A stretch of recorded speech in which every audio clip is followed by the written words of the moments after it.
Mtazamaji mpendwa, nachukua nafasi hii kukushukuru kwa kujiunga pamoja nami na vile vile pia kukusema hujambo popote pale ulipo, na kama tulivyozoea wa Masihi ni kusema shalom aleichem, ama amani iwe pamoja nawe. Ni salamu za kipekee ambazo Masihi alifundisha wanafunzi, na vile vile katika jamii ya Wayahudi husalimiana amani iwe pamoja nawe, shalom aleichem.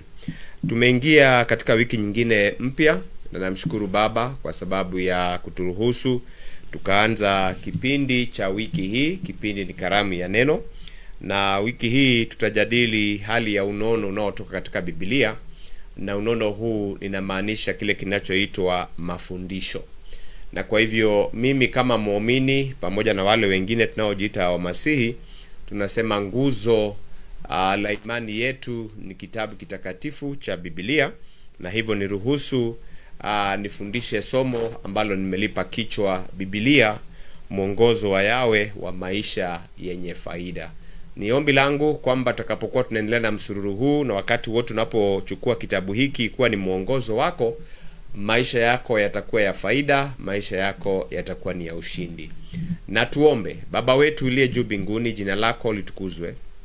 Ufalme wako na uje, mapenzi yako na yatendeke hapa duniani kama na huko juu mbinguni. Utupe leo riziki yetu, utusamee makosa yetu kama tunavyosamea waliotukosea, usitutie majaribuni, mbali utokao na yule mwovu, kwa kuwa ufalme ni wako na nguvu na utukufu hata na milele, na sote tuseme amen. Andiko la kufungua ni katika kitabu cha waraka kwa Timotheo, mlango wa 3, katika waraka wa pili mstari wa 16, na neno linasema hivi: kila andiko lenye pumzi ya Elohimu lafaa kwa mafundisho na kwa kuwaonya watu makosa yao na kuwaongoza na kuwabadilisha katika haki. Na kwa hivyo tunasikia kila andiko lenye pumzi ya Yawe, yenye pumzi ya Elohimu. Kwa hivyo tunaamini japokuwa kitabu hiki kiliandikwa katika karne tofauti, kikaandikwa na waandishi wa tabaka na miaka mbalimbali, idadi ya waandishi kama 40, tumepata vitabu ambavyo ni 66, na kwa wengine hawakubaliani na zote 66. Kuna wale ambao wanasoma vitabu 24 kati ya vitabu hivi, na kuna wale ambao wameongezea, wako na idadi ya vitabu 72. Cha msingi ni kuangalia kama neno hilo limetoka katika pumzi ya Baba wetu, na ikiwa neno limetoka katika pumzi ya Baba wetu, utakuta kwamba lina faida. Na ndiposa nikasema kwamba ni kitabu ambacho ni mwongozo wa kutuelekeza katika maisha yenye faida, maisha yenye ushindi.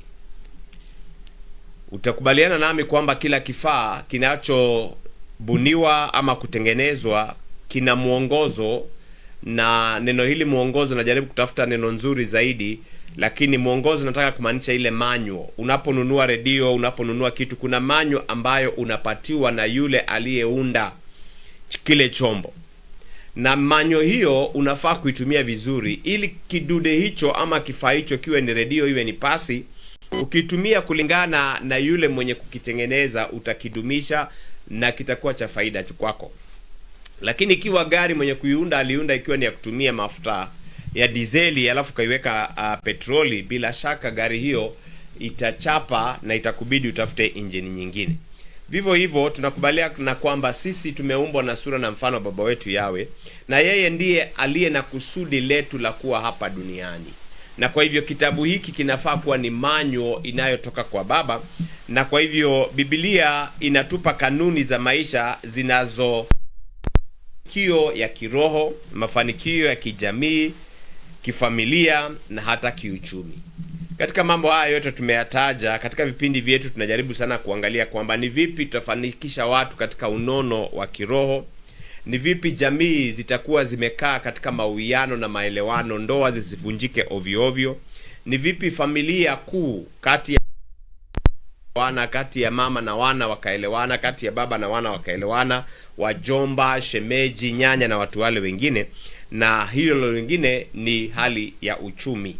Na kwa hivyo Biblia inatuonyesha njia ya mafanikio. Hebu nitafute andiko ambalo linatuonyesha kwamba kitabu hiki kinatuletea faida katika mafanikio. Kitabu cha Joshua mlango wa 1 mstari wa 8, Biblia inasema, kitabu hiki cha Torati kisiondoke kinywani mwako. Kitabu hiki cha Torati kisiondoke kinywani mwako. Yaani uwe unakisema. Ukishasoma, ukishaelewa, uwe unakirudia rudia. Na neno hili Torati vile vile limetoka katika asili ya Kiyahudi. Maana sehemu ya kwanza ya Biblia iliandikwa na kina Musa, na unakuta kwamba aliandika katika lugha ya Kiebrania. Na tunaposema Torati inamaanisha an instruction, na kwa hivyo inatuelekeza katika kutuambia kitabu hiki kina a lot of instruction. Wasomi wa Biblia tunasema kwamba 75% ya maneno yaliyoandikwa kitabu hiki ni maagizo. Na mtu yoyote anayetaka kataa mwelekeo ama mwongozo, mtu huyo hana future, mtu huyo hana maisha. Na kwa hivyo kitabu hiki cha Torati kisiondoke kinywani mwako, mbali ya tafakari maneno yake mchana na usiku. Ndipo utakapofanikisha njia yako, ndipo utakapositawi sana. Yawe anaunganisha mafanikio na ustawi na kutii neno lake. Mafanikio ya kweli huanza kwa kuishi kulingana na maagizo ya Muumba, na hiyo ndiyo ukweli. Waliofanikiwa, kuna barabara waliofanikiwa. Na kwa hivyo wamefanikiwa kwa sababu kuna maagizo ambayo yeye aliyetuumba amekuwa akituzungumzia ili tukaweza kuifuata. Mbona tukasema Biblia ni kitabu cha kuleta maisha yenye faida?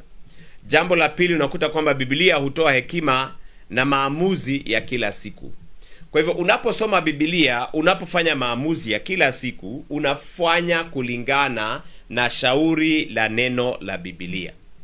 Neno lako ni taa ya miguu yangu na mwanga wa njia yangu. Zaburi 119 mstari wa 105. Maisha yanahitaji maamuzi mengi. Kuhusu ndoa, utamchagua nani? Familia, kazi, huduma na hata hali ya kifedha, maamuzi unayoyafanya, vile unavyotumia pesa zako. Na neno la Yawe hutupa mwanga ili tusifanye maamuzi yanayotuletea majuto. Kwa hivyo mtu ambaye anayesoma Biblia kuhusiana na maamuzi anayoyafanya on daily basis, nifanye nini, nisifanye nini, nikule nini, nisikule nini, mambo hayo yote unakuta kwamba ni hekima na busara iliyotoka katika kinywa cha Baba wetu Yawe. Katika kuwalea watoto wangu tulizoea kusoma sana kitabu cha Methali, tarehe 1 Methali 1, tarehe 2 Methali 2, hivyo hivyo mpaka tutakapomalizia mwezi. Na nakumbuka binti yangu akinikumbusha kwamba anakumbuka mambo hayo yalikuwa ni ya msaada sana. Maana ni kitabu ambacho kimejaa hekima nyingi. Vivyo hivyo na vitabu vingine vya Biblia unaposoma vitakusaidia kufanya maamuzi ambayo hautajutia maishani. Ninaombea mtazamaji wangu mpendwa, usije ukafanya maamuzi ya namna yoyote ya kujutia.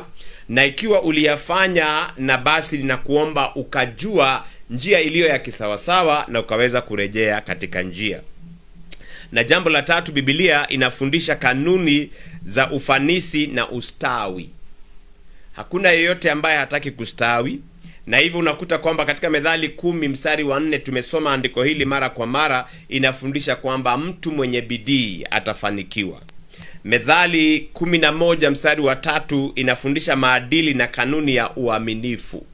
Wakati ambapo unapoamua kuwa mwaminifu kwako binafsi, kwa mke wako, kwa mwajiri wako na kwa Muumba wako, mambo huenda sawa sawa. Na kitabu cha Methali 11:25 inaonyesha kuhusiana na ukarimu. Yeyote anayemkumbuka maskini na kumsaidia ni kana kwamba anamkopesha Baba wetu wa mbinguni. Kwa hivyo unakuta mambo haya ni kanuni ambazo huleta ustawi na hali hiyo ya ufanisi. Na vile vile pia katika kitabu cha Luka 16 mstari wa 10 inatufundisha kuhusu kuwajibika. Ukipewa jukumu, ukipewa vitu vya mtu mwingine, jukumika kwamba visipotee, ukawa hali hiyo unaitunza vizuri. Na unapotunza vitu vya watu wengine, hata vyako vile vile vitaweza kutunzwa vizuri. usimamizi mzuri wa rasilimali. Katika Mathayo 25 mstari wa 14 na kuendelea, unakuta kwamba baada ya watu kupewa rasilimali na yeye aliye waajiri, anataka kwamba utunze rasilimali zile na ukaweza kuzichumisha. Maisha yako ni rasilimali. Na kwa hivyo vile unavyotumia maisha yako leo, kesho na kesho kutwa, ndivyo itakavyofanya kesho yako iwe bora ama iwe ya majuto. Ndio itakayofanya kwamba siku ya kiyama jina lako litapatikana katika kitabu cha uzima. Na kwa hivyo soma kitabu hiki, na unapokisoma ukawa kama Yeremia anasema, nikakila maneno haya yakazama ndani yako, yakawa ya msaada kwako. Anayetii kanuni hizi hujenga maisha imara na yenye matokeo ya kudumu. Matokeo yako yawe ni ya kudumu, ndoa yako iwe ni ya kudumu, biashara yako iwe ni ya kudumu katika jina la Masihi Yeshua. Kipengele cha 4 katika hali ya kuangalia Biblia kama kitabu chenye kuleta faida katika maisha ya anayekifuata. Biblia hutulinda dhidi ya maamuzi yenye hasara. Kwa hivyo tusifanye kazi ya hasara. Maisha yako yasiwe ni ya hasara. Neno lasema kuna watu watakaosema milima tuangukie. Hiyo sio sehemu yako, in Yeshua's name. Maisha yako yawe ni ya faida. Tunalinganishwa na mti uliopandwa kando kando ya vijito vya maji, ambaye huzaa mazao yake wakati unaofaa, majani yake hayanyauki. Na hivyo ndivyo mtu ambaye anayetafakari neno na kukaa kama neno hilo. Neno hilo ni katika kitabu cha Zaburi 1 mstari wa 1 hadi wa kuelekea wa 3. Mtu anayependa sheria ya Yawe na kuitafakari kuwa kama mti, huwa kama mtu uliopandwa kando kando ya vijito vya maji, uzao matunda kwa wakati wake. Na kwa hivyo neno la Yawe hutukinga dhidi ya kuwa na uwivu.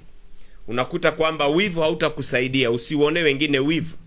Neno la Yawe linatufundisha kuwa na kiasi, kwamba mambo yote ni halali lakini sio yote yenye faida. Na kwa hivyo unakuwa na kiasi ya kujua kwamba kuna mipaka ya mahali utakapogusa, kuna mipaka ya kile utakachokula, kuna mipaka na ni wapi utaenda, kuna mipaka na ni kazi ya aina gani utakayoifanya.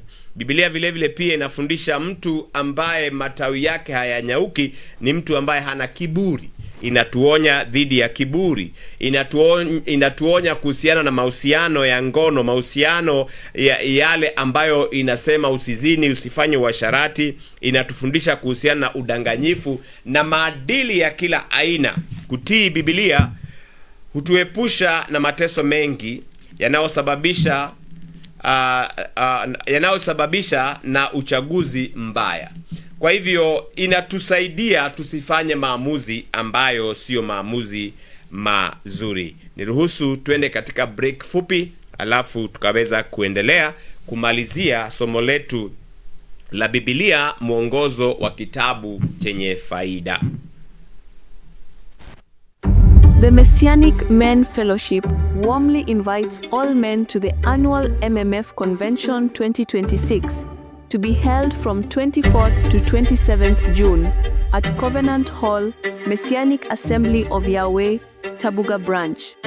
This year's theme is Ambassadors on Assignment to Reconcile, based on the call of every believer to represent the kingdom of Yahweh and bring reconciliation to a broken world. Join men from different assemblies for 4 days of worship, fellowship, prayer, and life-transforming teachings from various ministers. This convention will provide an opportunity to grow spiritually, strengthen brotherhood, and be equipped for effective service in our families, communities, and the kingdom of Yahweh. If you desire to deepen your relationship with Yahweh, discover your kingdom assignment, and be empowered to fulfill it, then this convention is for you.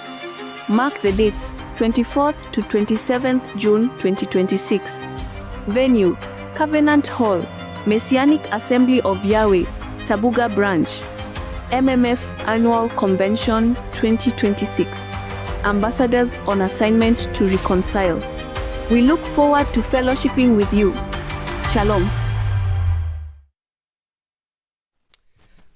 Natumai matangazo hayo mmeyapata barabara. Wanaume wote tunawaalika katika ukumbi huo wa Tabuga, katika jiji la Nakuru. Wote mumekaribishwa.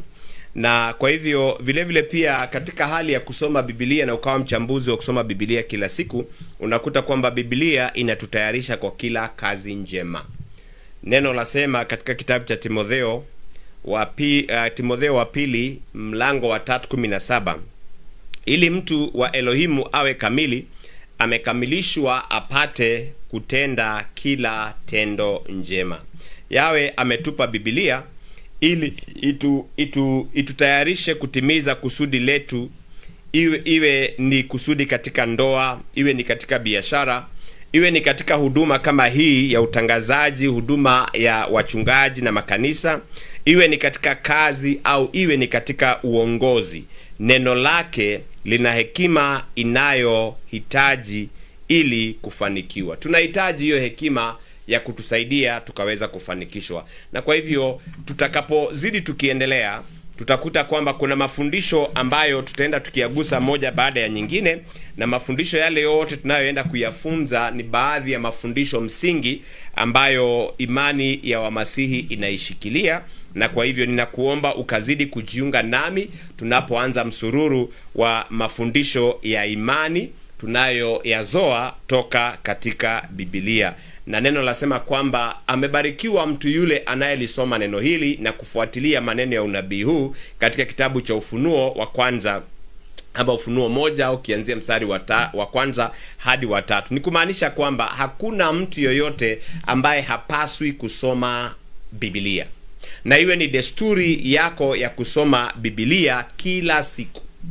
Neno lasema kwamba katika kitabu cha Isaia 28 mstari pale wa 10 na 11, tunaposoma Biblia ili kuleta hoja ya kupata hayo maarifa, ni andiko moja hapa, andiko lile lingine hapa, paka utakapopata umetengeneza chombo kilichokamilika baada ya kuchukua sehemu moja iliyokuwa imekosa hapa na pale na sehemu hiyo nyingine hapa na pale. Na kuna udhibitisho wa Biblia katika kitabu cha chuo cha nabii Isaia 34 mstari wa 16, inasema kwamba hakuna yachunguzeni mambo haya katika kitabu cha Yawe, hakuna atakayekosa mwenza. Kwa hivyo kama ni hoja unayojiuliza, jambo hili mnalichukuliaje, muulize Yawe, mawazo yako yako vipi? Na kwa hivyo mtakatifu Baba wetu Yawe anaye majibu kupitia Biblia. Na vile vile unaposoma, tumesema kwamba ukasoma ukijiachilia katika mpango wa Roho Mtakatifu. Na hivyo basi katika hitimisho nataka niseme kwamba Biblia ni mwongozo wa Yawe wa maisha yenye faida. Maisha yenye faida. Inatufundisha jinsi ya kumjua Yawe mwenyewe. Yohana 17 mstari wa 3 nasema, uzima ndio huu, kumjua Elohimu wa kweli ambaye ndiye Yawe, na kujua mwanawe wa pekee aliyetumwa, na jinsi ya kuishi na watu wengine. Kitabu hiki kinakufundisha mahusiano na maadili ya kuishi na watu wengine. Jinsi ya kusimamia mali na vipawa vyetu. Itakufundisha vile vile pia kama umepewa rasilimali ni vipi kuzichunga, na wewe mwenyewe vipawa ambavyo umepewa unavitumia vizuri, na jinsi ya kutimiza kusudi letu duniani. Mtazamaji mpendwa, tumeongea kwamba ukiishi bila kusudi utakuwa ni mtu ambaye anawayawaya hapa na pale, lakini mtu mwenye kusudi ukianza safari unajua unaelekea wapi. Na kwa hivyo ulipozaliwa umekuwa umejielewa, lazima ujue kusudi lako la wewe kuwa duniani, kusudi lako ni lipi. Wale wanaosoma, utafakari na kutii neno la Yawe hujenga maisha yenye mafanikio, amani na matunda ya kudumu. Mtazamaji mpendwa, ni ombi langu kwamba utakuwa msomaji wa kitabu hiki, na uhakikishe kwamba umesoma, ukajifunza kusoma na kusoma tena na kurudia tena na tena, maana maneno ya kitabu hiki yanaenda yakiwa mapya kila uchao. Biblia si kitabu tu, ama Biblia si kitabu cha kusoma tu, ni mwongozo wa kuishi. Jiulize kama unaishi kulingana na kadiri tunavyoifuata, ndivyo tunavyopata maisha yenye faida, maisha ya mafanikio na baraka kutoka kwa Baba wetu Yawe, na hatimaye uzima wa milele, maana tutafanana na yeye ambaye aliyetuumba.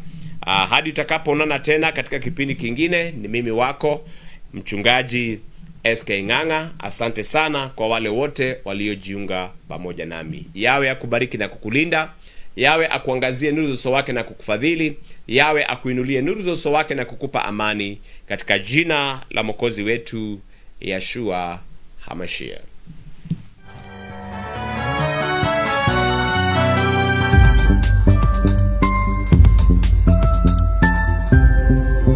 Messianic Voice TV, broadcasting grace and truth.